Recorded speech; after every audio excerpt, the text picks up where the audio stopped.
मंडळी, अक्काच किचनमध्ये अक्का स्वागत करत आहे. गाजराचा सीझन चालू आहे. मस्त मस्त गाजराचा हलवा बनवूया आणि खाऊया.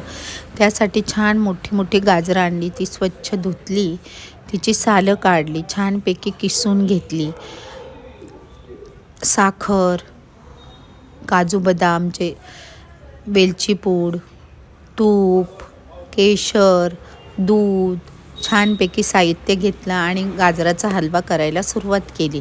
गाजर किसून झाल्यावर ते छान तुपावर परतून घेतले. काजू बदाम कुटून घेतले, वेलची पण कुटून घेतली. गाजरं परतत आल्यानंतर त्यामध्ये काजू बदामची पूड, वेलची पूड, साखर, केशर, दूध घालून छानपैकी सर्व साहित्य घालून छानपैकी परतत हलवा शिजू द्यायचा.